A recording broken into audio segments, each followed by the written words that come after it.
കേരള വ്യാപാരി വ്യവസായി ഏകോപന സമിതി ചുവന്ന മണ്ണ് യൂണിറ്റിന്റെ 3ാം വാർഷികവും കുടുംബസംഗമവും സംഘടിപ്പിച്ചു. ചാലിയയിൽ ബിൽഡിംഗിൽ വെച്ച് നടന്ന പരിപാടിയുടെ ഉദ്ഘാടനം ജില്ലാ പ്രസിഡന്റ് അബ്ദുൽ ഹമീദ് നിർവഹിച്ചു. യൂണിറ്റ് പ്രസിഡന്റ് ജോസ് വല്ലൂരാൻ അധ്യക്ഷനായിരുന്നു. ചടങ്ങിൽ പാണഞ്ചേരി പഞ്ചായത്ത് പ്രസിഡന്റ് പി രവീന്ദ്രൻ കുടുംബ സന്ദേശം നൽകി സംസാരിച്ചു. കുടുംബത്തിന്റെ കെട്ടുറപ്പ് മാതാവിനാണെന്നും മക്കളുടെ പെരുമാറ്റ രീതി മാതാവിനോളം മറ്റാർക്കും മനസ്സിലാക്കാൻ കഴിയില്ലെന്നും ആയതിനാൽ സമയങ്ങൾ ഉണർന്ന് പ്രവർത്തിച്ചാൽ ഒരു പരിധിവരെ മക്കൾ ദുശ്ശീലങ്ങളിൽ പെടാതിരിക്കാൻ സഹായിക്കുമെന്നും അദ്ദേഹം പറഞ്ഞു. അപകടകരമായ രീതിയിൽ ഉയർന്നുവരുന്ന മയക്കുമരുന്ന് കച്ചവടക്കാർക്കെതിരെ വ്യാപാരി സമൂഹം ഉണർന്നു പ്രവർത്തിക്കേണ്ടത് അത്യാവശ്യമാണെന്ന് PG police SHO Satheesh Kumar അഭിപ്രായപ്പെട്ടു. ജില്ലാ പ്രസിഡന്റ് വ്യാപാരിക്ഷേമ പദ്ധതി പ്രകാരം ഇതുവരെ 50 കോടി രൂപയുടെ ധനസഹായം നൽകിയെന്നും ഒരു വ്യാപാരി മരണപ്പെട്ടാൽ ഭദ്രം പദ്ധതിയിൽ 10 ലക്ഷവും ഭദ്രം പ്ലസ് പദ്ധതിയിൽ 5 ലക്ഷവും കുടുംബ സുരക്ഷയ്ക്കായി നൽകി വരുന്നുണ്ടെന്നും ജില്ലാ പ്രസിഡന്റ് അബ്ദുൽ ഹമീദ് പറഞ്ഞു. 53 തിമിര ശസ്ത്രക്രിയാ ക്യാമ്പ് നടത്താനായതും തുടർന്ന് ഒട്ടനവധി ക്ഷേമകരമായ പ്രവർത്തനങ്ങൾ ജനനന്മയ്ക്ക് വേണ്ടി തുടരുന്നുണ്ടെന്നും ജില്ലാ സെക്രട്ടറി ബിജു അടക്കളത്തൂർ അറിയിച്ചു. ഉള്ളൂർ മണ്ഡലം കൺവീനർ CR ശേഖരൻ, ജില്ലാ സെക്രട്ടേറിയറ്റ് അംഗം പ്രഹ്ലാദൻ, ജില്ലാ സെക്രട്ടേറിയറ്റ് അംഗം M അബി, 9ാം ward member KP Chakochan, Timothy Parappully, Joby Parappully, programme convener Mathai Keralam, unit secretary Linesh PS, ഖജാഞ്ചി പോൾ മേക്കാട്ടൽ, അനീറ്റ റിബക്ക എന്നിവർ സംസാരിച്ചു. തുടർന്ന് SSLC ജേതാക്കളെ ചടങ്ങിൽ ആദരിക്കുകയും കുടുംബാംഗങ്ങളുടെ കലാപരിപാടികളും സ്നേഹവിരുന്നും നടന്നു. കട്ടിയാണ് നമുക്ക് ഉദ്ദേശിക്കുന്നത്. തൂക്കം ഏറിയതും കുറഞ്ഞതുമായ പടി പാടില്ല. അത് നമ്മുടെ എല്ലാ വ്യാപാരികളും വളരെ ശ്രദ്ധയോടെ ചെയ്യേണ്ട ഒരു കാര്യമാണ്. ഇന്ന് അങ്ങനെയല്ല, ഇന്ന് കമ്പ്യൂട്ടർ ക്ലാസ്സൊക്കെയാണ്, എങ്കിലും കുഴപ്പമൊന്നുമില്ല. പിന്നെ നമ്മൾ വ്യാപാരികൾ ചെയ്യുന്നത് പൊടിയും കല്ലും കരടൊക്കെ മാറ്റി ശുദ്ധമായിട്ടുള്ള ബിസിനസ്സാണ് ചെയ്യുന്നത്. അതേ ശുദ്ധ ഹൃദയത്തോട് തന്നെ ആയിരിക്കണം നമ്മുടെ ഓരോ പെരുമാറ്റവും. ഏറ്റവും കൂടുതൽ ജനങ്ങളെ അഭിമുഖീകരിക്കുക പ്രദേശത്ത് ഏറ്റവും കൂടുതൽ ആളുകളോട് ബന്ധപ്പെട്ട് നിൽക്കുന്നത് വ്യാപാരികളാണ്. ജനങ്ങളെ അഭിമുഖീകരിച്ച് പ്രവർത്തിക്കുന്നത് നമ്മുടെ പഞ്ചായത്ത് പ്രസിഡന്റ്, പഞ്ചായത്ത് തലങ്ങളിലുള്ള ആളുകളാണ്. പിന്നെയാണ് MLA, മന്ത്രിയൊക്കെ മുകളിലേക്ക് പോകുന്നത്. യാഥാർത്ഥ പ്രദേശവാസികളോട് ഏറ്റവും കൂടുതൽ ഇടപെടുന്നത് വ്യാപാരികളായതുകൊണ്ട് തന്നെ നമ്മുടെ പെരുമാറ്റം ഏറെ ഉത്തമവും ചന്തമുള്ളതായിരിക്കും. ഞാൻ 2ാം ക്ലാസ്സിൽ പഠിച്ചതായ ഒരു പദ്യമുണ്ട്. മുറ്റത്ത് ഞാനൊരു മുല്ല നട്ടു, മുല്ലയ്ക്ക് ഞാനൊരു പന്തലിട്ടു, മുല്ല പടർന്നു കയറി മുല്ലപ്പൂ മുട്ടുകൾ കാറ്റിലാടി. മുല്ലപ്പൂ മുട്ടുകൾ കാറ്റിലാടുമ്പോൾ അതിൻ്റെ സുഗന്ധം നമ്മൾക്ക് മാത്രമല്ല കിട്ടുക, നമ്മുടെ അയൽവാസികൾക്ക് കിട്ടും, നമ്മുടെ പ്രദേശവാസികൾക്ക് കിട്ടും. അങ്ങനെ നല്ല സുഗന്ധം പറ്റുന്നവരായിരിക്കണം നമ്മുടെ വ്യാപാരികൾ. ആ ഒരു ബോധ്യം കൂടി നമ്മുടെ ഉള്ളിലാണ്. പോയി അതിനിടയ്ക്കാണ് അച്ചാണ്ടി പറയണ ഈ കുടുംബം, മത്തായി തന്നെ പറഞ്ഞു, കുടുംബത്തിൻ്റെ മാഹാത്മ്യം ഞാൻ പറയണത്ര. അത് ആവശ്യമുണ്ടെന്ന് തോന്നുന്ന ഒരു കുടുംബം ഇവിടെ ഉണ്ടാവില്ല.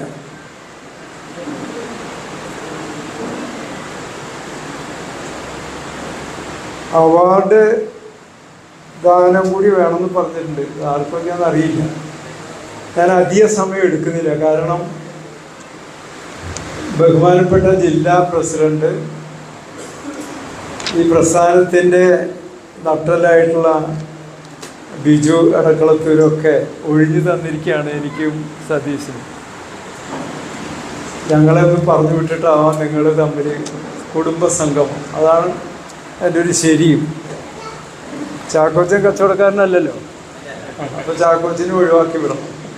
ബാക്കി കറ കളഞ്ഞ പോലെയായി. സത്യത്തിൽ ഈ കുടുംബ മാഹാത്മ്യം, അതാണ് മത്തായി ഉപയോഗിച്ച വാക്ക്. കുടുംബ മാഹാത്മ്യത്തെക്കുറിച്ച് പറയണമെന്ന് ഓർത്തപ്പോൾ അതങ്ങനെ പറയേണ്ട ഒരു കാര്യമല്ല എന്നാണ് എൻ്റെ ആദ്യം മനസ്സിൽ തോന്നിയത്. പിന്നെ അത് ഞാൻ പറയാൻ എന്നെ ഏൽപ്പിച്ചിട്ടുണ്ടെന്ന് എന്നോട് ആരോ നേരത്തെ പറഞ്ഞിരുന്നു. സത്യത്തിലൂടെ വന്നപ്പോഴാണ് ഓർത്തത്. ലഹരി വിരുദ്ധ ക്ലാസ് ശ്രീ സതീഷ് എടുക്കുന്നുണ്ട്. ഈ ലഹരി വിരുദ്ധവും മത്തായിയോട് ഭംഗിയായിട്ട് യോജിപ്പിച്ചു. കുടുംബവും തമ്മിൽ വല്ല ബന്ധവുമുണ്ടോ? ഞാൻ അമ്മമാർക്ക് എതിരാണ് കേട്ടോ, അത് ആദ്യം തന്നെ പറഞ്ഞേക്കാം. നമ്മുടെ മക്കള് പെൺകുട്ടിയാണെങ്കിൽ സ്കൂളിൽ പോയിട്ട് തിരിച്ച് വരാൻ 5 മിനിറ്റ് വൈകിയാൽ ആ വീട്ടിൽ അപ്പച്ചനുണ്ടാവും, ജ്യേഷ്ഠന്മാരുണ്ടാവും, ചേച്ചിമാരുണ്ടാവും, അനുജൻ അനുജിത്തൊക്കെ ഉണ്ടാവും. അവരാരും ശ്രദ്ധിക്കാനില്ല. പക്ഷെ ഒരു മനസ്സ് പിടയും. അതാരുടെ ആയിരിക്കും എന്ന് പറഞ്ഞ് ഇടയ്ക്ക് ചോദ്യം ചോദിക്കും. പേരിൻ്റെ പിന്നിലൊരു മാഷുണ്ട്. ആരുടെ ആയിരിക്കും മനസ്സ് പിടയുക? മകള് സ്കൂളിൽ പോയിട്ട് 5 മിനിറ്റ് വൈകി, പതിവ് സമയം വിട്ട്. അമ്മ ആ ഉത്തരം പറഞ്ഞ ആൾക്കൊരു പ്രചോദനം കൊടുക്കാം. അപ്പോൾ വേറൊരു കുഴപ്പമുണ്ട്. ആ മകളോ മകനോ നേരം വൈകി വരുമ്പോൾ അവരുടെ മുഖഭാവത്തിലുള്ള വ്യത്യാസവും അവരുടെ പെരുമാറ്റത്തിലുള്ള വ്യതിയാനവും ആദ്യം ശ്രദ്ധിക്കുന്ന, അവസാനമായി ശ്രദ്ധിക്കുന്ന ഒരേ ഒരു വ്യക്തിയും അമ്മ തന്നെയായിരിക്കും. ഇപ്പോൾ പെൺകുട്ടിയാണെങ്കിൽ നേരം വൈകി വന്നു, അത് അമ്മ ശ്രദ്ധിച്ചു. പതിവിൽ വിട്ട പെരുമാറ്റമുണ്ട്, അത് അമ്മ ശ്രദ്ധിച്ചു. അവളോട് ചോദിച്ചേ ഒന്നുമില്ല എന്ന് പറഞ്ഞു, അവിടെ അവസാനിച്ചു. അങ്ങനെ പലതവണ ആവർത്തിക്കുമ്പോൾ ആ മകള് കൂട്ടുകാരോടൊപ്പം ഏതെങ്കിലും ഒരു സന്തോഷം ഉണ്ടാക്കുന്ന എന്തോ മിഠായിയോ എന്തെങ്കിലുമൊക്കെ കഴിച്ചിട്ടാണ് വരുന്നതെന്ന് അമ്മ തിരിച്ചറിയാതെ പോയാൽ കുറ്റം മകളുടെ ആണോ അമ്മയുടെ ആണോ? ചോദ്യം അമ്മയുടെ ആണ്. സമ്മതിച്ചു. അപ്പം ഇനി ആദ്യം പറഞ്ഞിടത്തേക്ക് ഞാൻ അമ്മമാർക്കെതിരാണ്. ബാല്യപ്രായത്തിലുള്ള മകനോ മകളോ നമ്മുടെയൊക്കെ നോട്ടത്തിലുള്ള ശരിയായ ദിശയിൽ നിന്ന് വ്യതിചരിച്ചാൽ, മറ്റൊരു ഭാഷയിൽ പറഞ്ഞാൽ തെറ്റായ കൂട്ടുകെട്ടിൽ പെട്ട് ഇത്തരം ലഹരി പദാർത്ഥങ്ങൾ ഉപയോഗിക്കുന്ന അവസ്ഥയിലേക്ക് മാറിയാൽ ആദ്യത്തെ പ്രതി ആരാണ്? അമ്മ. സമ്മതിച്ചു, അമ്മയാണ്. ഇതാണ് ഞാൻ ആദ്യം പറഞ്ഞത്, ഞാൻ അമ്മമാർക്ക് എതിരാണ്. സതീശ് പറയേണ്ട ഒരു കാര്യം ഞാൻ ആദ്യം പറയുകയാണ്. ഞാൻ എൻ്റെ അനുഭവത്തിൽ നിന്ന് പറയുകയാണ്. 9 മാസം ഗർഭിണിയായിരുന്ന മകള് പ്രസവിക്കുന്നത് വരെയും അമ്മ തിരിച്ചറിഞ്ഞില്ല എന്ന് പറഞ്ഞാൽ അതിന് കാരണക്കാരനായവനാണോ കുറ്റക്കാരൻ? അമ്മയാണ്. സംഭവിച്ചു. എന്നെ സഹായിക്കാൻ ഒരു വലുതെടുക്കും. അനുഭവമാണ് ഞാൻ പറയുന്നത്. കുട്ടി വയറൊന്ന് മുറുക്കി കൊടുത്ത് അധികം പേരുടെ മുന്നിൽ വരാതെ ഒരു ദിവസം, ഒരാഴ്ച, ഒരു മാസമല്ല, 9 മാസം അങ്ങനെ തള്ളി നീക്കി. പ്രസവിച്ചപ്പോൾ വീട്ടുകാരറിഞ്ഞു മകള് ഗർഭിണിയായിരുന്നു എന്ന്. ഇവിടെ ആദ്യം പറഞ്ഞ കുടുംബം എന്ന കൺസെപ്റ്റ് ഉണ്ടല്ലോ, നമ്മളൊരു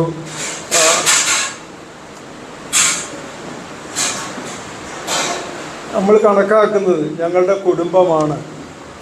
ആ കുടുംബത്തിൻ്റെ ശരിയായിട്ടുള്ള നിർവചനം വരണമെങ്കിൽ ആ കുടുംബത്തിലുള്ളവർ തമ്മിൽ സ്നേഹിക്കണം, തമ്മിൽ കരുതൽ വേണം, തമ്മിൽ ബഹുമാനം വേണം, തമ്മിൽ ഒരു അണ്ടർസ്റ്റാൻഡിങ്, അങ്ങോട്ടും ഇങ്ങോട്ടും ഒരു പറയാതെ തന്നെ എനിക്ക് നിന്നെ അറിയാം, നിനക്ക് എന്നെ അറിയാം, ഒരു മനസ്സിലാക്കൽ വേണം.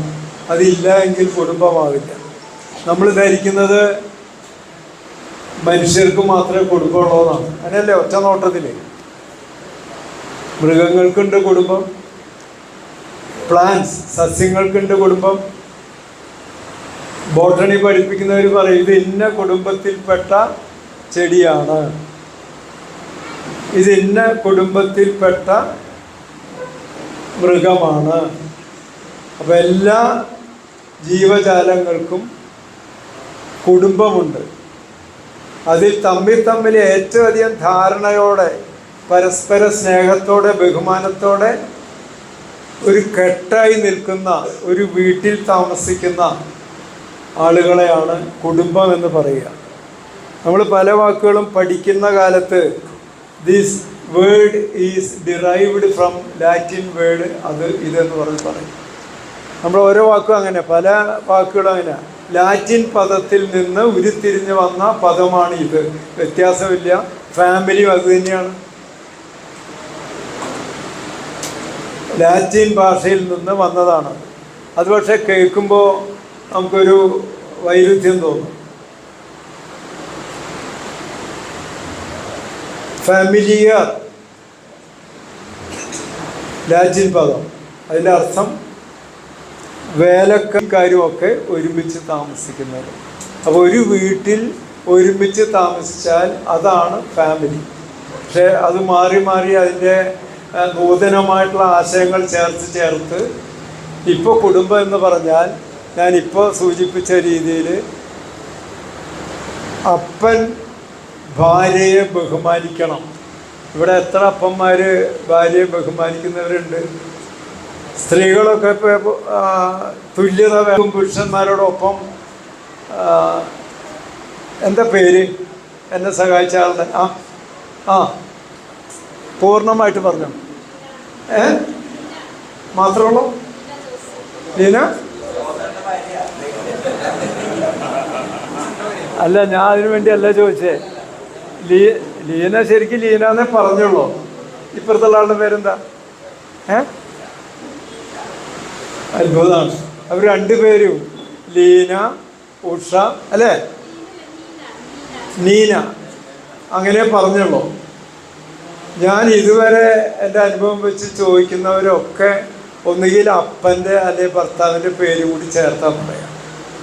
ഞാൻ രണ്ടാമൊന്ന് എടുത്തു പറഞ്ഞപ്പോൾ നീന പറഞ്ഞു നീന ജോസ്. അല്ലെങ്കിൽ ഇനിയിപ്പോൾ വീട്ടിൽ ചിലപ്പോൾ കിട്ടുമേ. നീ എന്നെ ഒഴിവാക്കി നീ മാത്രം അങ്ങോട്ട്.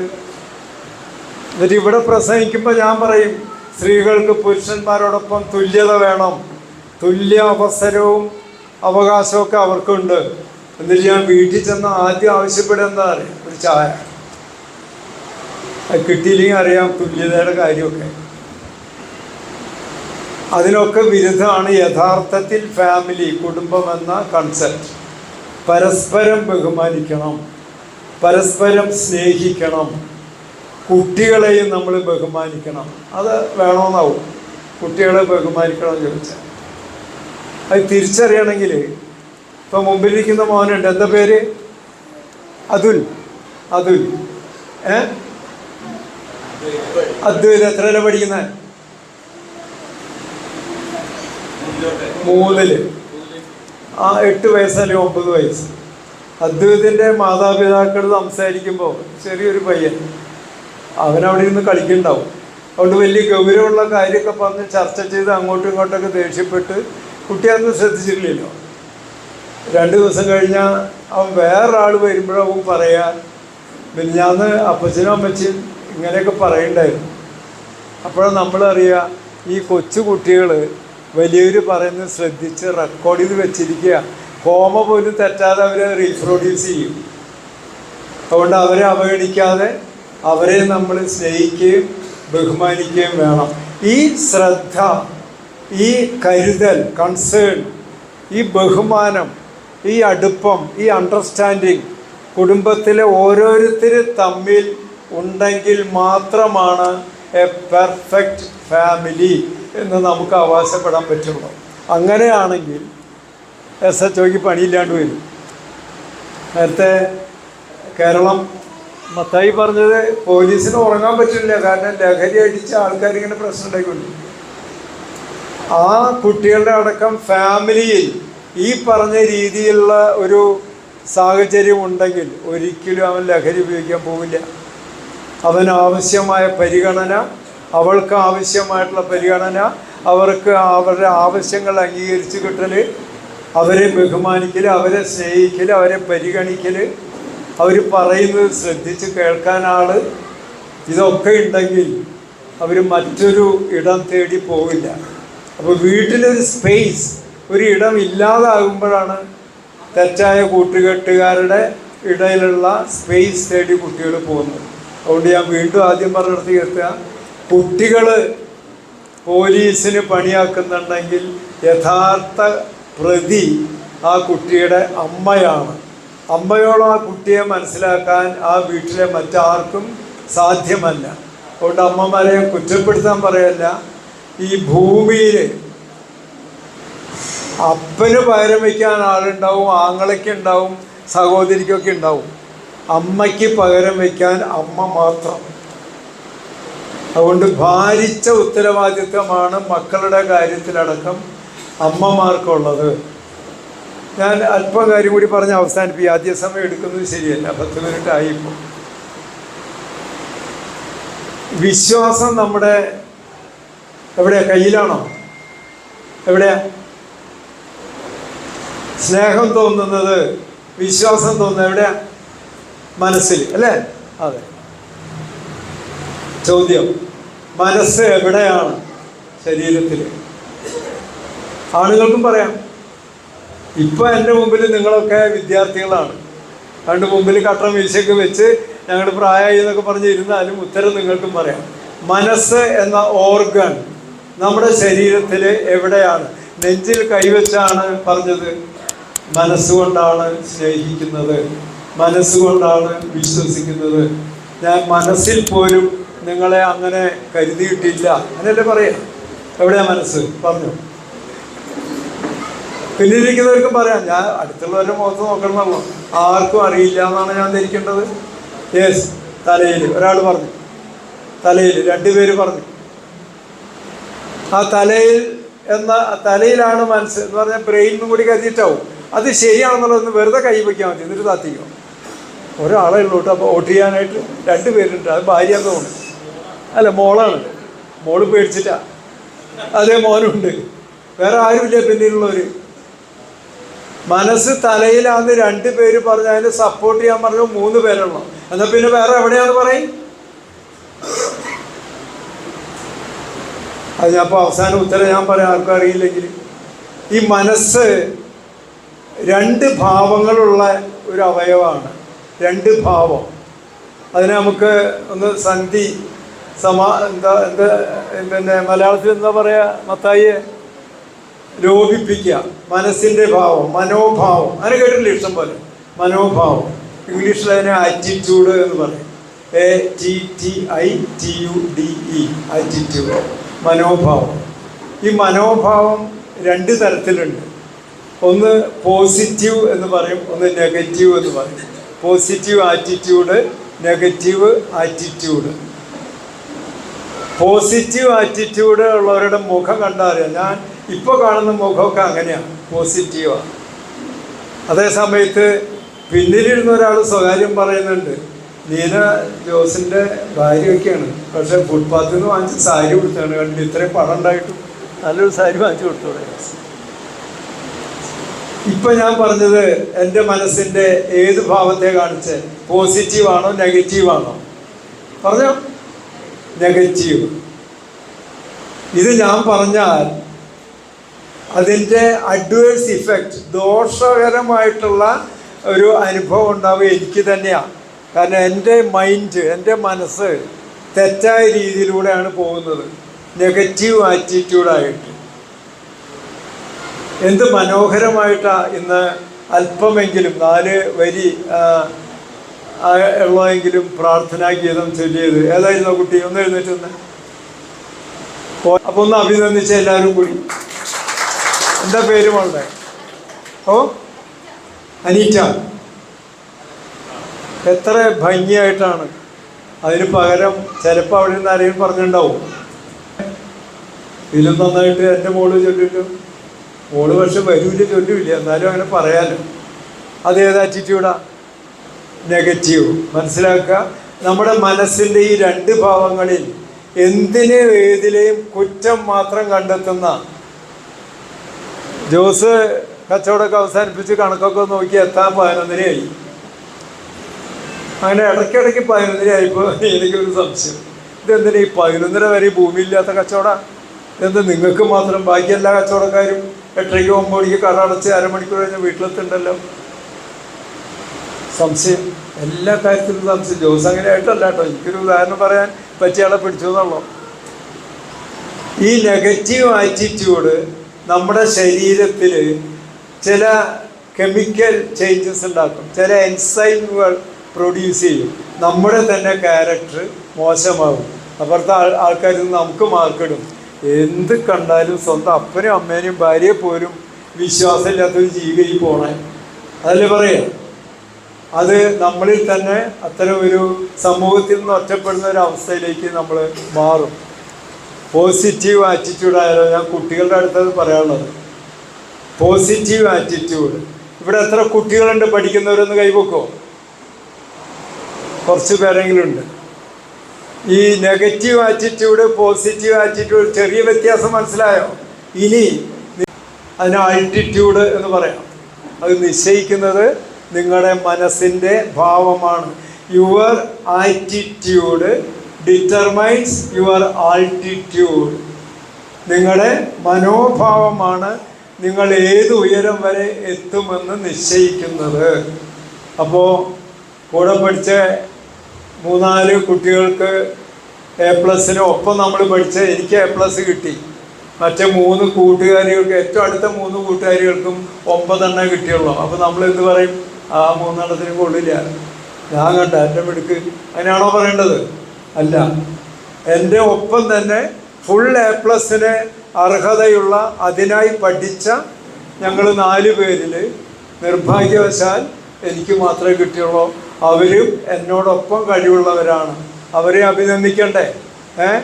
തോൽക്കാൻ ആളില്ലെങ്കിൽ വിജയമില്ല. അതുകൂടി തിരിച്ചറിയണം. വിജയിച്ചു എന്ന് ഞാൻ പറയണമെങ്കിൽ അപ്പുറത്ത് വിജയിക്കാത്ത ഒരാൾ വേണമല്ലോ. അപ്പോൾ വിജയത്തിൻ്റെ യഥാർത്ഥ പങ്കാളി എന്ന് പറയുന്നത് വിജയിച്ചവരല്ല, പിന്നെയോ തോറ്റവരാണ്. ഒരു ഓട്ട മത്സരത്തിൽ നിങ്ങളൊക്കെ ഒരുപക്ഷെ ആവില്ല. പ്രവൃത്തി മഹത്തരമാകണം. ഞാൻ ഇന്ന് ചോദിച്ചറിയായിരുന്നു, നമ്മുടെ റോഡ് സൈഡിൽ പുറമ്പോക്കിലായിരിക്കാം ഈ സംഘത്തിലെ മെമ്പർഷിപ്പുള്ള ഒരു പെട്ടിക്കടക്കാരൻ മരിച്ചാലും 10 ലക്ഷം എന്ന് വെച്ചിട്ട് മരിക്കണം എന്നല്ല ആഗ്രഹിക്കുന്നത്.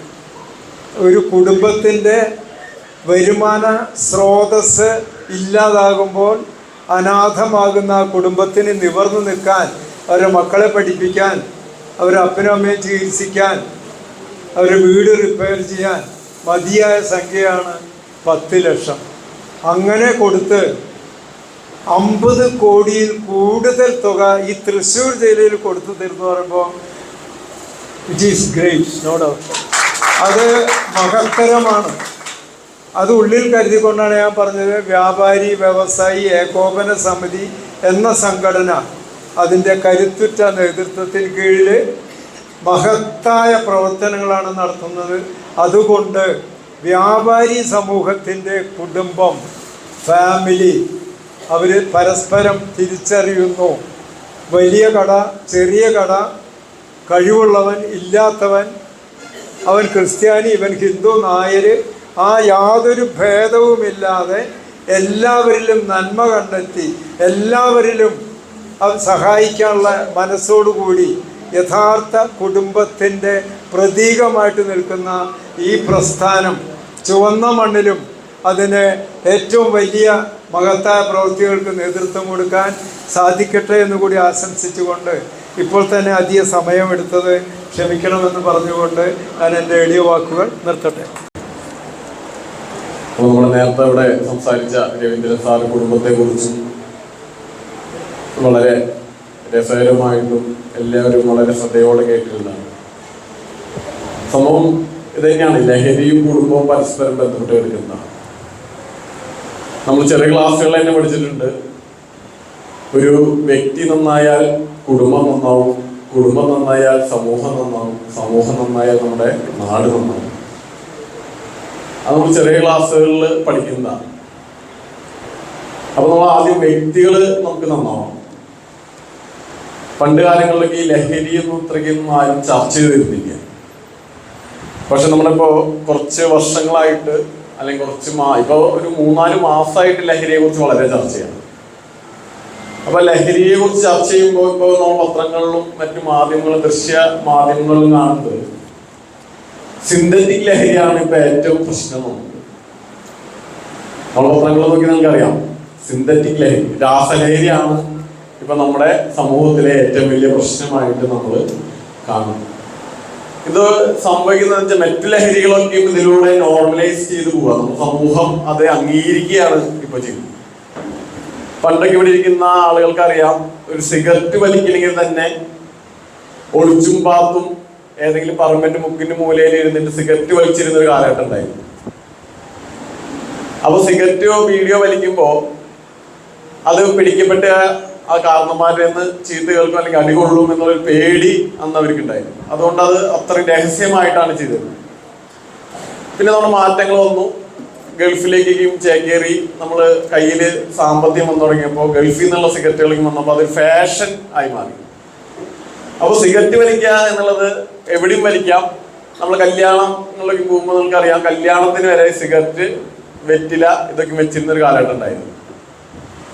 അപ്പൊ അത് സിഗരറ്റ് നമ്മൾ അംഗീകരിച്ചു. സിഗരറ്റ് കുഴപ്പമില്ല, അതെല്ലാവർക്കും വലിക്കാം, അത് ലഹരിയല്ല. പിന്നെ മദ്യമായി പ്രശ്നം. സമൂഹത്തിൽ ആരും അല്ലെങ്കിൽ നമ്മുടെ കുടുംബത്തിൽ നിന്ന് മദ്യപിക്കുന്ന ആളുകൾ വളരെ കുറവായിരുന്നു.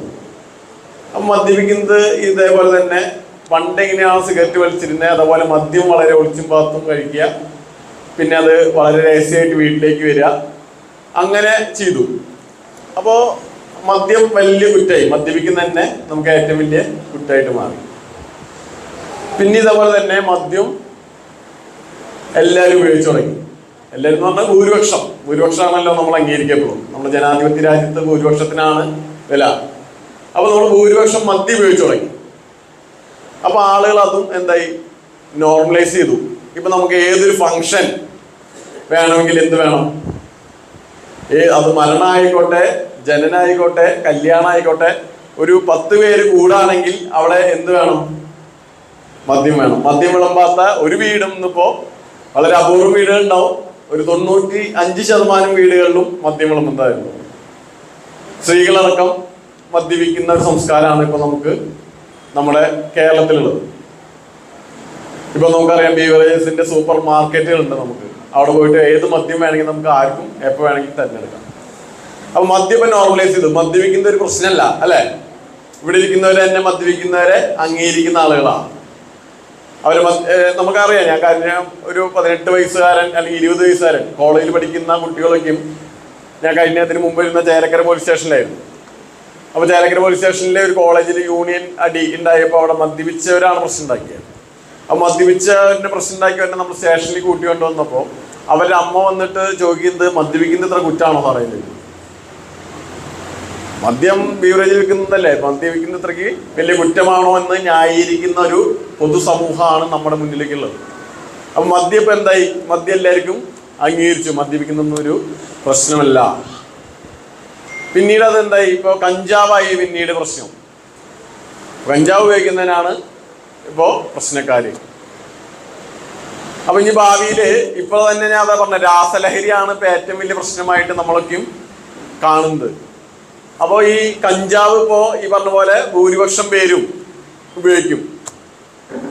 ഇപ്പോഴത്തെ ട്രെൻഡ് അനുസരിച്ച് അങ്ങനെയാണ്. നമ്മുടെ കേരളം എല്ലാ കാര്യങ്ങളിലും വളരെ മുന്നിൽ പോകുന്ന ഒരു സംസ്ഥാനം. മറ്റു സംസ്ഥാനങ്ങളെ നിങ്ങൾ അപേക്ഷിക്കുമ്പോൾ, നിങ്ങൾ മറ്റു സംസ്ഥാനങ്ങളോട് സഞ്ചരിക്കുമ്പോഴൊക്കെ അറിയാം നമ്മുടെ ജീവിത നിലവാരം മറ്റു സംസ്ഥാനങ്ങളുടെ ജീവിത നിലവാരം എത്രത്തോളം അന്തരമുണ്ടെന്ന് നമുക്ക് മറ്റു സംസ്ഥാനങ്ങളിലേക്ക് പോകുമ്പോൾ അറിയാം. അപ്പോൾ ഈ കാര്യത്തിലും നമ്മൾ വളരെ മുന്നിലാണ്. കാരണം നമുക്ക് എല്ലാ കാര്യത്തിലും നമ്മൾ ഏറ്റവും മുന്നിലേക്ക് പോയിക്കൊണ്ടിരിക്കുക. അപ്പോൾ ഈ കഞ്ചാവ് ഉപയോഗിക്കുന്ന ഒരു തലമുറ അത് കൂടിക്കൊണ്ടുവരിക. അപ്പോൾ അത് ഉപയോഗിക്കുന്ന ആളുകൾ എന്തായിരിക്കും, അത് സാധാരണ ഒരു സിഗരറ്റിന്റെ ലാഘവത്തോടെയാണ് ഇപ്പോൾ. കാരണം അതെന്ന് പറഞ്ഞാൽ എല്ലാവരും പറഞ്ഞത് നാച്ചുറൽ ഡ്രഗ് ആണല്ലോ. നമ്മുടെ പ്രകൃതിയിൽ നിന്ന് കിട്ടുന്ന കഞ്ചാവ് ചെടിയിൽ നിന്നാണല്ലോ ഇത് ഉണ്ടാക്കുന്നത് കഞ്ചാവ്. അപ്പോൾ നാച്ചുറൽ ഡ്രഗ് ആണ്, അത് ഉപയോഗിക്കുന്നതുകൊണ്ടൊന്നും പ്രശ്നമില്ല എന്നാണ് നിങ്ങളുടെ പുതുതലമുറയോട് ചോദിച്ചാൽ അവർ പറയുന്ന ഉത്തരം അതായിരിക്കും. അപ്പോൾ സ്വാഭാവികമായിട്ടും അത് ഉപയോഗിക്കുന്ന ആളുകൾ കൂടുമ്പോൾ നേരത്തെ പറഞ്ഞ പോലെ തന്നെ അതും നോർമലൈസ് ചെയ്യും. അത് ഉപയോഗിക്കുന്നത് തെറ്റല്ല. കാരണം പല രാജ്യങ്ങളും, ഇപ്പോൾ കാനഡ അതുപോലെയുള്ള പല രാജ്യങ്ങളും ഇത് ലീഗലൈസ് ചെയ്തിട്ടുണ്ട്. കഞ്ചാവ് അവിടെ കൈവശം വയ്ക്കാം. കഞ്ചാവ് വിൽക്കുന്ന ഷോപ്പുകളുണ്ട് അവിടെ. ഇത്ര നമുക്ക് ലൈസൻസ് കിട്ടും, അപ്പോൾ അതിന് കഞ്ചാവ് കൈവശം വയ്ക്കാം. ഒരു 1-2 വർഷം മുമ്പ് നമ്മുടെ കൊച്ചിയിൽ ഒരു പ്രകടനം നടത്തി. അതിലുള്ള കഞ്ചാവ് ഉപയോഗിക്കുന്ന ആളുകളാണ്, അത് യുവാക്കളാണ്. അവരുടെ പ്രകടനത്തിന്റെ ആവശ്യം എന്താണെന്ന് വെച്ചാൽ കഞ്ചാവ് ഇവിടെ ലീഗലൈസ് ചെയ്യണം എന്ന് പറഞ്ഞിട്ടായിരുന്നു അവരുടെ പ്രകടനം. അപ്പൊ ഇനിയൊരു ഭാവി കേരളത്തില് നമ്മുടെ ഈ പ്രകടന പത്രിക വരുമ്പോൾ, കാരണം വോട്ടാണല്ലോ നമുക്ക് പ്രധാനം, പ്രകടന പത്രികയിൽ വരുമ്പോൾ ഇത് കഴിഞ്ഞ ഈ കനേഡിയൻ ഇതിന് മുമ്പത്തെ പാർലമെന്റ് ഇലക്ഷനിൽ അവരുടെ ഒരു പ്രകടന പത്രികയിലത്തെ ഒരു കാര്യം കഞ്ചാവ് ലീഗലൈസ് ചെയ്യുന്നതായിരുന്നു. ആ പാർട്ടി തന്നെയാണ് അവിടെ അധികാരത്തിൽ വന്നത്. അപ്പോൾ ഭാവി കേരളത്തിൽ ഈ ഒരു അവസ്ഥയിലേക്കും നമ്മളും ചിലപ്പോൾ ഒരു പക്ഷേ വരാം ഇപ്പോഴത്തെ ഒരു സാഹചര്യം. അപ്പോൾ പിന്നെ ഇപ്പോൾ കുറച്ച് കാലങ്ങളായിട്ട് സിന്തറ്റിക് ലഹരിയാണ് ഇപ്പോൾ ഏറ്റവും പ്രശ്നം നമുക്ക്, അല്ലേ? രാസലഹരി നമ്മൾ പത്രങ്ങളൊക്കെ വായിക്കുമ്പോൾ നമുക്കറിയാം. കാരണം ഇന്ന് ഇറങ്ങുന്ന, കേരളത്തിൽ ഇറങ്ങുന്ന ഒരു ഏത് പത്രം എടുത്താലും, അതിൽ ഏത് ദൃശ്യമാധ്യമങ്ങൾ എടുത്താലും, അതിലെ വാർത്തകൾ, ക്രൈം ന്യൂസുകൾ നോക്കുകയാണെങ്കിൽ കഞ്ചാവ് അല്ലെങ്കിൽ മറ്റു ലഹരിയുമായി പിടിക്കപ്പെട്ടു എന്ന് ഒരു വാർത്തയില്ലാത്തൊരു പത്രമോ ഒരു ന്യൂസ് ചാനലോ ഇന്ന് കേരളത്തിൽ ഉണ്ടാവില്ല. എല്ലാ ദിവസവും അതിൽ പിടിക്കപ്പെടുന്നതും കൂടുതലും യുവാക്കളാണ്. യുവാക്കൾ എന്ന് പറയുന്നതാണ് നമ്മുടെ ഒരു നാടിൻ്റെ ഏറ്റവും വലിയ സമ്പത്ത് എന്ന് പറയുന്നത് യുവാക്കളാണ്. ലോകരാജ്യങ്ങളിൽ തന്നെ ഏറ്റവും കൂടുതൽ യുവജനതയുള്ള രാജ്യം എന്ന് പറയുന്നത് ഇന്ത്യ. അപ്പോൾ ഈ യുവാക്കൾ, അത് പ്രത്യേകിച്ച് കേരളത്തിൽ നല്ല അഭ്യസനവന്തരായ കുട്ടികൾ, വളരെ കഴിവ് ചുറുചുറുക്കുമുള്ള കുട്ടികളെ മുഴുവൻ ഒരു ലഹരി മാഫിയയുടെ കീഴിൽ, ലഹരി മാഫിയ നേരത്തെ പറഞ്ഞ പോലെ നമ്മുടെ ഈ പരുന്തിൻ്റെ, നേരത്തെ നമ്മുടെ ഈ സ്വാഗത പ്രസംഗം പറഞ്ഞ പോലെ ഈ കോഴിക്കുഞ്ഞുങ്ങളുണ്ടാകുമ്പോഴേ പരുന്തുകൾക്ക് അറിയാം, അതിൻ്റെ മണം കിട്ടും അവിടെ കോഴിക്കുഞ്ഞുണ്ടായെന്നുള്ളത്. അപ്പോൾ ചുറ്റും ഇപ്പോൾ ഈ പറഞ്ഞ പോലെ ലഹരി മാഫിയയുടെ വലകളാണുള്ളത്. നമ്മുടെ രവീന്ദ്ര മാഷ് പറഞ്ഞ പോലെ തന്നെ ഒരു വീട്ടിലെ അമ്മയുടെ റോള് വലുതാ. ഏറ്റവും വലിയ റോൾ അമ്മയ്ക്കുള്ളത്. നേരത്തെ പറഞ്ഞ പോലെ വീട്ടിൽ നേരം വൈകി വരുമ്പോൾ, പണ്ട് കാലങ്ങളിലേക്ക് ഒരു 6 മണി അതൊരു വീട്ടിൽ വിളക്ക് വയ്ക്കുക അല്ലെങ്കിൽ സന്ധ്യാപ്രാർത്ഥനയ്ക്ക് മുമ്പ് വീട്ടിലെല്ലാവരും ഉണ്ടായിരിക്കണം എന്നായിരുന്നു ഒരു അലിഖിത നിയമം, അല്ലേ? അല്ല, അംഗീകരിക്കുന്ന കാര്യം അത് അങ്ങനെയായിരുന്നു നമ്മുടെ നാട്ടിൽ. അന്നൊന്നും നമ്മുടെ നാട്ടിൽ ഇത്തരത്തിലുള്ള ലഹരി മാഫിയകളോ അല്ലെങ്കിൽ ലഹരിക്ക് അടിമപ്പെട്ട ആളുകളോ നമ്മൾ വളരെ അപൂർവം മാത്രമേ കാണുന്നുണ്ടായിരുന്നുള്ളൂ. പിന്നെ നമ്മുടെ കുടുംബ ബന്ധങ്ങളിലേക്കും, അല്ലേ, നമ്മളെല്ലാം അണുകുടുംബങ്ങളായി മാറി. എല്ലാവരും തിരക്കിലാണ്. നമുക്ക് ആരെയും നോക്കാനുള്ള സമയം ഇല്ല. എല്ലാവരും നെട്ടോട്ടാണ്. അപ്പം നമ്മുടെ മക്കള് നേരത്തെ പറഞ്ഞ പോലെ ഇപ്പോൾ സ്കൂളിൽ നിന്ന് വിട്ട് വരുമ്പോൾ നമ്മുടെ കുട്ടികൾ എങ്ങനെയാണ്, ഏത് രൂപത്തിലാണ് വരുന്നത് പോലും നോക്കാൻ നമുക്ക് വീട്ടിൽ ആളുകളില്ല. നമുക്ക് എല്ലാം ഈ കൂട്ടുകെട്ടിന്നാണ് ഒട്ടുമിക്ക എന്ത് തുടങ്ങുക, ഈ ലഹരിയുടെ ഉപയോഗത്തിലേക്ക് തുടങ്ങുക. നേരത്തെ നമ്മുടെ സാഹിത്യ പ്രസംഗം പറഞ്ഞ പോലെ തന്നെ ഈ വ്യാപാരികൾക്ക് വലിയ റോളുണ്ട്. വലിയൊരു ഉത്തരവാദിത്തം ഉണ്ട് നമ്മുടെ വ്യാപാരികൾക്ക്. ഈ ലഹരിയുടെ ആദ്യ ഉപയോഗം എന്ന് പറയുന്നത് ഈ കൂള് അല്ലെങ്കിൽ പാൻ മസാലകളായ ഹാൻഡ്സ് പോലെയുള്ള ഉൽപ്പന്നങ്ങളിൽ നിന്നാണ് ആദ്യത്തെ ലഹരി ഉപയോഗം തുടങ്ങുക. നമ്മൾ ഈ കുട്ടികളിലേക്കും പിടിക്കുമ്പോൾ 18-19 വയസ്സായ കുട്ടികളോട് പിടിക്കുമ്പോൾ അവരോട് ചോദിക്കും, നിങ്ങൾ ആദ്യം എന്താണ്, എങ്ങനെയാണ് തുടങ്ങിയെന്ന് ചോദിക്കുമ്പോൾ ഒട്ടുമിക്ക ഒരു 90% കുട്ടികൾ പറയുക ഈ പാൻ മസാലയോ അല്ലെങ്കിൽ കൂളോ പോലെയുള്ള ഉൽപ്പന്നങ്ങളാണ് ആദ്യം തുടങ്ങുക.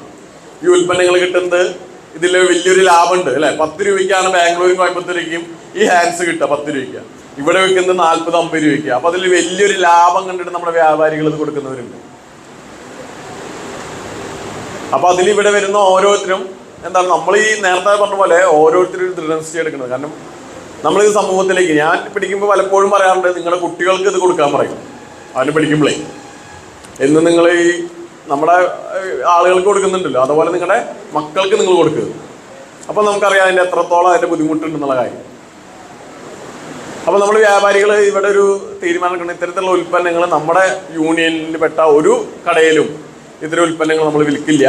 അങ്ങനെ പിടിക്കപ്പെട്ട് കഴിഞ്ഞാൽ അവർ അംഗത്വം റദ്ദാക്കുന്നതിനുള്ള കാര്യങ്ങൾ നിങ്ങൾ ഈ വ്യാപാരി വ്യവസായ സംഘടനകൾ എടുക്കണം. കാരണം അത് നമുക്കൊരു വലിയൊരു വിപത്തിലേക്കാണ് പോകുന്നത്. കാരണം നമ്മുടെ ചില കുട്ടികൾ ഇതിലൂടെയാണ് ലഹരിയുടെ ഉപയോഗത്തിലേക്ക് തുടങ്ങുന്നത്. അപ്പൊ അത് നിങ്ങൾ ഇവിടുന്ന് ഒരു തീരുമാനം, നിങ്ങളുടെ കർശനമായിട്ട് തന്നെ അത്. കാരണം ഇത് നമ്മുടെ നിങ്ങളുടെയും പ്രതീക്ഷ എന്ന് പറഞ്ഞാൽ നമ്മുടെ മക്കളാണ്, അല്ലെ? നമ്മുടെ നാടിന്റെ പ്രതീക്ഷ മുഴുവൻ മക്കളാണ്. നിങ്ങൾ ഈ സമ്പാദിക്കുന്നതും നിങ്ങളൊരു കച്ചവടം നടത്തുന്നതൊക്കെ ആർക്ക് വേണ്ടിയിട്ടാണ്? മക്കൾ നന്നാവാനും മക്കൾക്ക് വേണ്ടിയിട്ടാണ്. ആ മക്കൾ ശരിയായിട്ട് പോയിരുന്നില്ലെങ്കിൽ അതിന്റെ ഏറ്റവും വലിയ നഷ്ടം അനുഭവിക്കുന്ന ആരായിരിക്കും? കുടുംബമായിരിക്കും. അപ്പൊ നമ്മൾക്കും വളരെ സ്വാർത്ഥരായി കൊണ്ട് തുടങ്ങി. നമ്മൾ പണ്ടൊക്കെ എന്ന് പറഞ്ഞു കഴിഞ്ഞാൽ നാട്ടിൻപുറം നന്മകളാൽ സമൃദ്ധം എന്നുള്ള ഒരു പഴഞ്ചൊല്ലിക്ക് ഉണ്ടായി. അപ്പോൾ മറ്റു അടുത്ത വീട്ടിൽ നടക്കുന്ന കാര്യങ്ങൾ പോലും, അല്ലെങ്കിൽ സമൂഹത്തിലൊരു ചുറ്റുപാട് നടക്കുന്ന കാര്യങ്ങൾ പോലും, അല്ലെങ്കിൽ അവരുടെ കറക്റ്റ് ശരിയായിട്ട് നടക്കാത്ത ആളുകൾ, തെറ്റിലേക്ക് പോകുന്ന ആളുകളെ നമ്മൾ കറക്റ്റ് ചെയ്തിരുന്നു. അന്ന് കറക്റ്റ് ചെയ്യാൻ പറ്റുമായിരുന്നു. പക്ഷെ അതൊന്നും ഇപ്പം നടക്കില്ല. കാരണം നമുക്ക് തന്നെ നേരമില്ല. ഇനി അത് കണ്ടാലും നമ്മുടെ വീട്ടിലല്ലോ എന്ന് ചിന്തിക്കുന്ന ആളുകളാണ് നമുക്കുള്ളത്. അപ്പോൾ ഈ കണക്കുകളൊക്കെ നോക്കുമ്പോൾ നമ്മൾ വിചാരിക്കും കൂടുതലും ചെറിയ, അതായത് വളരെ വിദ്യാഭ്യാസം കുറഞ്ഞ ആളുകളാണ് ഇത്തരത്തിലുള്ള ലഹരിയൊക്കെ ഉപയോഗിക്കുന്നത്. ഇപ്പം നമുക്ക് അങ്ങനെ വിദ്യാഭ്യാസം അല്ലെങ്കിൽ കുറഞ്ഞ വിദ്യാഭ്യാസമോ അല്ലെങ്കിൽ കൂടിയ വിദ്യാഭ്യാസത്തില്ല. കാരണം ഇതിൽ പിടിക്കപ്പെടുന്ന MBBS ബിരുദമുള്ളവരുണ്ട്, ബിടെക്കുകാരുണ്ട്. അങ്ങനെ ഉയർന്ന വിദ്യാഭ്യാസമുള്ള പലരും ഇപ്പം ഈ ലഹരിയുടെ ആ ഒരു വലയിൽ പെട്ടിരിക്കുകയാണ്. അപ്പോൾ ഇതിൽ പല ഘടകങ്ങളുണ്ട്. ഇതെങ്ങനെ ലഹരിക്ക് അടിമപ്പെടും, നമുക്ക് ലഹരിക്ക് അടിമപ്പെട്ടവരെ എങ്ങനെ തിരിച്ചറിയാം, അതാണ് നമുക്ക് ഇതിൽ അറിയണ്ടേ. നിങ്ങൾക്ക് ഓരോരുത്തർക്കും, കാരണം നിങ്ങൾക്ക് പുതിയ പുതിയ അനുഭവങ്ങളായിരിക്കും. പോലീസിനെ സംബന്ധിച്ച് നമ്മൾ കാരണം ഇത്തരത്തിലുള്ള ആളുകളെ നിരന്തരം കാണുന്നതുകൊണ്ട് അവരുടെ ഒരു കാണുമ്പോൾ തന്നെ, അവരുടെ ബോഡി ലാംഗ്വേജ്, ശരീരഭാഷ കാണുമ്പോൾ തന്നെ നമുക്ക് അവരെ മനസ്സിലാക്കാൻ പറ്റും. അവൻ ഏതെങ്കിലും ലഹരി ഉപയോഗിക്കുന്നതിനാണ് എന്നുള്ളൊരിത് നമുക്ക് അറിയാൻ പറ്റും. അപ്പോൾ നമുക്ക് പലപ്പോഴും വീടുകളിൽ ഈ കുട്ടികൾ കൂടുതലും, പലരും നമ്മുടെ അച്ഛനും അമ്മയ്ക്കും ആവാൻ പറ്റാത്ത സ്വപ്നങ്ങൾ ഉണ്ടായിരിക്കും. അവർക്ക് ആവാൻ ആഗ്രഹിച്ചിരുന്ന പല സ്വപ്നങ്ങളും മക്കളിലൂടെ നമ്മൾ നേടാൻ നോക്കും. അപ്പോൾ അവൻ്റെ കഴിവോ ഇതൊന്നല്ല അവരുടെ ആഗ്രഹങ്ങൾ മക്കളിലൂടെ സഫലീകരിക്കുക എന്നുള്ളതാണ് അവരുടെ ലക്ഷ്യം. അപ്പോൾ അവർക്ക് ഇഷ്ടമില്ലാത്ത സബ്ജക്റ്റുകൾ ചിലപ്പോൾ പഠിപ്പിക്കും. അവൻ ചിലപ്പോൾ എഞ്ചിനീയർ ആവാൻ ഒട്ടും താല്പര്യം ഉണ്ടാവില്ല. അവന് അതിനേക്കാൾ കഴിവുള്ള മറ്റു വല്ല മേഖലയുണ്ടാവും. പക്ഷേ നമ്മൾ എഞ്ചിനീയറിങ്ങിനെ അവൻ നിർബന്ധിപ്പിച്ച് വിടും. അപ്പോൾ എഞ്ചിനീയറിങ്ങിനെ സംബന്ധിച്ച് അത് പഠിക്കണമെങ്കിൽ അതെല്ലാം ഒരു ബുദ്ധിമുട്ടുള്ള സബ്ജക്റ്റുകളാണ് എഞ്ചിനീയറിങ്ങിലുള്ളത്. പക്ഷെ അത് നേടിയെടുക്കാൻ കഴിയാണ്ടാവുമ്പോൾ അവൻ സ്വാഭാവികമായിട്ടും ഉണ്ടാവുന്ന കാരണം ചിലപ്പോൾ നമ്മൾ സെൽഫ് ഫിനാൻസിങ് കോളേജുകളിലോ അല്ലെങ്കിൽ കൂടുതൽ പൈസ ചിലവാക്കിയിട്ട് പഠിപ്പിക്കുന്ന കോളേജുകളൊക്കെ ആയിരിക്കും. അപ്പോൾ ആ കോളേജിൽ പഠിക്കുമ്പോൾ അത് ഉണ്ടാക്കുന്ന സമ്മർദ്ദമുണ്ട്. നമുക്ക് അതിൽ നമ്മൾ തോൽവി നേരിടുമ്പോൾ ഉണ്ടാകുന്ന സമ്മർദ്ദമുണ്ട്. അപ്പോൾ ആ സമ്മർദ്ദം ഒഴിവാക്കാൻ വേണ്ടിയിട്ട് ഇത്തരത്തിലുള്ള കുട്ടികൾ, അവൻ്റെ കൂട്ടുകാർ പറയും ഇത്തരത്തിലുള്ള ലഹരികൾ നമുക്ക് ഉപയോഗിക്കാം. അങ്ങനെ അവൻ ലഹരിക്ക് അടിമപ്പെട്ട് പോകുന്ന കുട്ടികളുണ്ട്. അപ്പോൾ നമ്മൾ ഒരു തരത്തിലുള്ള സമ്മർദ്ദങ്ങൾ, നമ്മുടെ സ്വപ്നങ്ങൾ അവരുടെ മേലിൽ അടിച്ചേൽപ്പിക്കാതെ അവരുടെ സ്വപ്നങ്ങൾ എന്താണ് അതിന് പിന്തുടരാൻ വേണ്ടിയിട്ടുള്ള ഒരു പ്രചോദനമാണ് നമ്മുടെ വീട്ടുകളിൽ നിന്ന് കൊടുക്കുന്നത്. പിന്നെ പലരും പറഞ്ഞു, ഞാൻ ചേലക്കുണ്ടായിരുന്നൊരു അനുഭവമാണ്. അപ്പോൾ ഞാൻ അവൻ്റെ അടുത്ത് ചോദിച്ചു, എടാ നീ എന്താണ് ഇങ്ങനെയാണ് ലഹരി എന്താണ് ഇത്രയും ഉപയോഗിക്കുക? കാരണം അവൻ പറയുന്നത്, സാറേ എനിക്ക് രാത്രി കഞ്ചാവ് വലിക്കാണ്ട് ഉറങ്ങാൻ പറ്റില്ല. കുറെ നിർത്താൻ നോക്കുന്നുണ്ട്, പക്ഷെ എനിക്ക് പറ്റില്ല. കഞ്ചാവ് വലിക്കാണ്ട് എനിക്ക് ഉറക്കം വരില്ല എന്നാ പറഞ്ഞു. അപ്പൊ എന്താ കാര്യം ചോദിച്ചു. അപ്പൊ പറയുന്നത്, എനിക്ക് നിന്റെ പ്രശ്നം എന്താ ചോദിച്ചു അവൻ്റെ. അപ്പം പറഞ്ഞു, സാറേ എൻ്റെ അടുത്ത് ആദ്യമായിട്ടാണ് ഒരാൾ ചോദിക്കുന്നത് എൻ്റെ പ്രശ്നം എന്താണെന്ന് ആദ്യമായിട്ടാണ് ഒരാൾ ചോദിക്കുന്നത്. അവൻ എൻ്റെ മുമ്പിൽ കരയാ.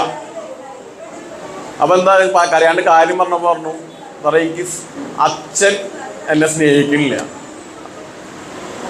കാരണം പറഞ്ഞു, ഞാൻ ഒരു 8ാം ക്ലാസ്, ആകെ ഒരു മോനുള്ളൂ. അച്ഛൻ വിദേശത്തായിരുന്നു. അപ്പൊ മാമന്റെ വീട്ടിലൊക്കെ നിൽക്കുമ്പോൾ പ്രശ്നമൊന്നും ഉണ്ടായില്ല. പിന്നെ അവര് സ്വന്തം വീട്ടിലേക്ക് വന്നപ്പോൾ അപ്പൊ അമ്മയും മകനും മാത്രമേ ഉള്ളൂ, അച്ഛൻ വിദേശത്ത്. അപ്പോൾ അവൻ 8ാം ക്ലാസ്സൊക്കെ ആയപ്പോൾ അവൻ്റെ കൂട്ടുകെട്ട് മോശമായി തുടങ്ങി. അപ്പോൾ അമ്മയ്ക്ക് നിയന്ത്രിക്കാൻ പറ്റാണ്ടായി തുടങ്ങിയപ്പോൾ അച്ഛൻ വിദേശത്ത് നിന്ന് ജോലി മതിയാക്കി നാട്ടിലെത്തി. പക്ഷെ പിന്നീട് അച്ഛൻ ഇവനെ ആ രീതിയിൽ കൂടുതൽ ഇവൻ നാശമായി പോവാതിരിക്കാൻ വേണ്ടിയിട്ട് എന്ത് ചെയ്തു, നമ്മൾ അവനെ അങ്ങോട്ട് ടൈറ്റ് മുറുക്കി, അല്ലേ? നമ്മൾ പറയും, നമുക്കൊരു വീണ കമ്പി നന്നായിട്ട് ടൈറ്റ് ചെയ്തതിന് എന്തുണ്ടാവും, അത് പൊട്ടു. ലൂസായി അതിന് എന്ത് വരില്ല, അതിന് സ്വരം വരില്ല. അപ്പോൾ നമ്മൾ എപ്പോഴും അതിൻ്റെ രണ്ടിൻ്റെയും മിഡിലിൽ നിർത്തണം. നന്നായി ടൈറ്റ് ചെയ്യാനും പാടില്ല, നന്നായിട്ട് ലൂസ് ചെയ്യാനും പാടില്ല. ആ മക്കളെ വളർത്തുമ്പോൾ നമുക്ക് ഈ നമ്മുടെ ഒരു ജാഗ്രത നമ്മൾ പാലിക്കണം. അപ്പോൾ അവൻ പറയുന്നത്, എന്നെ അച്ഛൻ എപ്പോഴും ഒരു ശത്രു എന്ന പോലെ, അല്ലെങ്കിൽ ഞാൻ കൊള്ളാത്ത ആളെന്ന പോലെയാണ് എപ്പോഴും കാണുന്നത്. അവൻ പറയുന്നത്, എന്നെ അച്ഛൻ ഒരു ഉമ്മ പോലും അവൻ്റെ ഓർമ്മയിൽ വെച്ചിട്ടില്ല എന്നാണ് ഞാൻ പറയുന്നത്. അവൻ 10-24 വയസ്സായ ഒരു പയ്യനാണ്. എന്നെ ഒരു ഉമ്മ പോലും എനിക്ക് അച്ഛൻ തന്നിട്ടില്ല. അപ്പം നമ്മൾ ഇതൊക്കെയും അത്രയ്ക്ക് വലിയ കാര്യമാണോ? അപ്പോൾ നമ്മളിപ്പോൾ നമ്മുടെ മക്കളെ സ്നേഹിക്കുമ്പോൾ ഇതൊക്കെയും ഒരു കുടുംബത്തിൽ തന്നെ നേരത്തെ പറഞ്ഞ പോലെ തന്നെ നമ്മുടെ കുടുംബമാണ് ഏറ്റവും പ്രാഥമികമായിട്ടുള്ള നമ്മുടെ സമൂഹത്തിലെ ഏറ്റവും അടിസ്ഥാനപരമായിട്ടുള്ളൊരു ഘടകം. കുടുംബമാണ്. കുടുംബത്തിലത്തെ നമ്മൾ ഈ അടിമപ്പെട്ട് പോകുന്ന അല്ലെങ്കിൽ ലഹരിക്ക് അടിമപ്പെട്ട് പോകുന്ന അല്ലെങ്കിൽ ക്രിമിനലായി പോകുന്ന ആളുകളുടെ കുടുംബ പശ്ചാത്തലം നോക്കുമ്പോൾ എല്ലാ കുടുംബ പശ്ചാത്തലത്തിലും എന്തെങ്കിലും അന്തഛിദ്രമുള്ള കുടുംബ പശ്ചാത്തലമായിരിക്കും. ഒന്നില്ലെങ്കിൽ അച്ഛൻ ഇട്ടെറിഞ്ഞു പോയിട്ടുള്ള ആള്, അല്ലെങ്കിൽ അച്ഛനും അമ്മയും തമ്മിൽ ഡിവോഴ്സ്, അല്ലെങ്കിൽ അച്ഛൻ ഏതെങ്കിലും ലഹരിക്ക് അടിമപ്പെട്ട് വീടുകളിൽ പ്രശ്നം ഉണ്ടാക്കുന്ന ആൾ.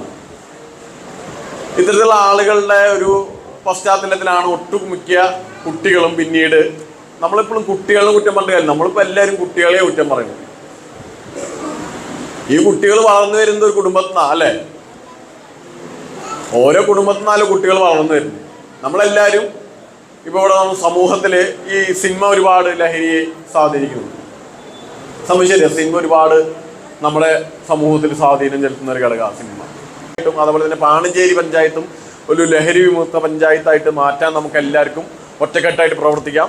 ഇങ്ങനത്തെ ഒരു ചടങ്ങിനെ എന്നെ ക്ഷണിച്ച ഇതിൻ്റെ എല്ലാ ഭാരവാഹികൾക്കും നന്ദി അറിയിച്ചുകൊണ്ട് എൻ്റെ ഭാഗത്തു നിന്നും.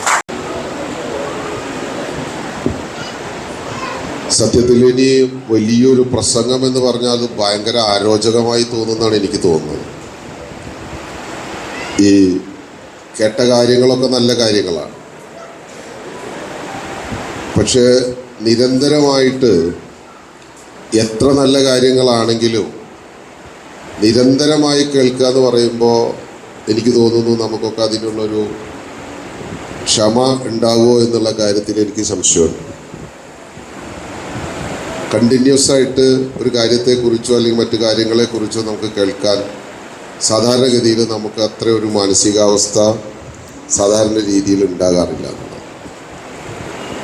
അതുകൊണ്ട് തന്നെ കൂടുതലായിട്ട് സംസാരിക്കാനൊന്നും ഉദ്ദേശിക്കുന്നില്ല. ഇതൊരു കുടുംബ സംഗമമാണ്. ഈ കുടുംബ സംഗമത്തിൽ കൂടുമ്പോൾ ഇമ്പമുള്ളതാണ് കുടുംബം എന്ന് പൊതുവെ പറയാറുണ്ട്. ഇന്നിവിടെ വ്യാപാരി വ്യവസായി ഏകോപന സമിതിയുടെ മെമ്പർമാരും അവരുടെ കുടുംബാംഗങ്ങളുമൊക്കെ പരസ്പരം ഒത്തുചേർന്നുകൊണ്ട് ഒരുമിച്ചിരുന്നു കൊണ്ട് കുറച്ച് സമയം ചെലവഴിക്കുമ്പോൾ തീർച്ചയായിട്ടും അത് വലിയ ഇമ്പമുള്ള സന്തോഷമുള്ള ഒരു വേദിയായി മാറ്റണം. ഏകോപന സമിതിയുടെ പ്രവർത്തനങ്ങളെക്കുറിച്ച് ഇന്നിൻ്റെ കാലഘട്ടത്തിൽ സാമൂഹിക സാംസ്കാരിക രാഷ്ട്രീയ രംഗത്തുള്ള ആളുകളൊക്കെ തന്നെ വളരെ മതിപ്പോടുകൂടി നമ്മളോട് സംസാരിക്കുന്നത് നമുക്ക് വലിയ അഭിമാനം നൽകുന്ന കാര്യമാണ്. ഇവിടെ യൂണിറ്റ് രൂപീകരിച്ചിട്ട് 3 വർഷമേ ആയിട്ടുള്ളൂ എങ്കിലും കഴിഞ്ഞ 45 വർഷക്കാലമായി പ്രവർത്തിക്കുന്ന സംഘടനാ സംവിധാനമാണ് കേരള വ്യാപാരി വ്യവസായി ഏകോപന സമിതി. ഈ സംഘടനാ സംവിധാനത്തെ ഇന്ന് പൊതുവേദികളിൽ നാട്ടുകാരും രാഷ്ട്രീയ പ്രവർത്തകരും നേതാക്കളുമൊക്കെ വലിയ രീതിയിൽ പുകഴ്ത്തി സംസാരിക്കുന്നത്, ഏറ്റവും കൂടുതലായി അവരൊക്കെ ഏറ്റെടുത്ത് പറയുന്ന ഒരു കാര്യം, ഇന്ന് ഇവിടെയും സൂചിപ്പിച്ച കാര്യം, ഏകോപന സമിതി അതിൻ്റെ അംഗങ്ങളെ, അതിൻ്റെ കുടുംബാംഗങ്ങളെ വല്ലാതെ ചേർത്ത് നിർത്തുന്നു എന്നുള്ള കാര്യമാണ്. അതോടൊപ്പം ഈ സംവിധാനം വ്യാപാരികളെയും കുടുംബാംഗങ്ങളെയും പരസ്പരം സ്നേഹത്തോടെയും സഹവർത്തിത്വത്തോടെയും ഒരുമിച്ച് കൊണ്ടുപോകുന്നു എന്നുള്ളതാണ്. അതിൻ്റെയൊക്കെ ഉദാഹരണമാണ് നമ്മുടെ പല പദ്ധതികളും.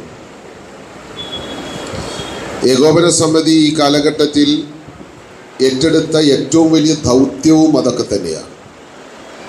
കുറച്ച് കാലങ്ങൾക്ക് പുറകോട്ട് ചിന്തിച്ചാൽ, ഒരു 10-20 വർഷം പുറകോട്ട് ചിന്തിച്ചാൽ, വ്യാപാരികൾ യഥാർത്ഥത്തിൽ മാനസികമായി വലിയ അടുപ്പം കാണിച്ചിരുന്നവരായിരുന്നില്ല. നമ്മുടെ സംഘടനയൊക്കെ രൂപം കൊള്ളുന്ന 80കളിലേക്ക് ചിന്തിച്ചാൽ പരസ്പരം ശത്രുതാ മനോഭാവത്തോടു കൂടി പെരുമാറിയിരുന്ന ഒട്ടനവധി വ്യാപാരികൾ ഉണ്ടായിരുന്നു. ഈ സംഘടന ഉണ്ടായതിനു ശേഷം ഘട്ടം ഘട്ടമായി ആ ശത്രുതാ മനോഭാവത്തെ കുറച്ചു കൊണ്ടുവരാൻ കഴിഞ്ഞു. ഈ ഒരു കാലഘട്ടത്തിൽ പരസ്പരം സഹായിക്കുന്നവരായി നമ്മളെ മാറ്റാൻ നമുക്ക് കഴിഞ്ഞു എന്നുള്ളതാണ്. ഭദ്രം പദ്ധതിയൊക്കെ അതിൻ്റെ വലിയ ഉദാഹരണങ്ങളാണ്. ഒരു വ്യാപാരി മരിക്കുമ്പോൾ മറ്റു വ്യാപാരികളൊക്കെ ആ കുടുംബത്തെ സഹായിക്കാനായി വലിയ രീതിയിൽ കൈകോർക്കുന്നു എന്നുള്ളത് വ്യാപാരികളുടെ സഹവർത്തിത്വത്തിൻ്റെ പരസ്പര ഐക്യത്തിൻ്റെ ഒക്കെ ഉദാഹരണമായി നമുക്ക് ഉയർത്തി കാണിക്കാൻ കഴിയും.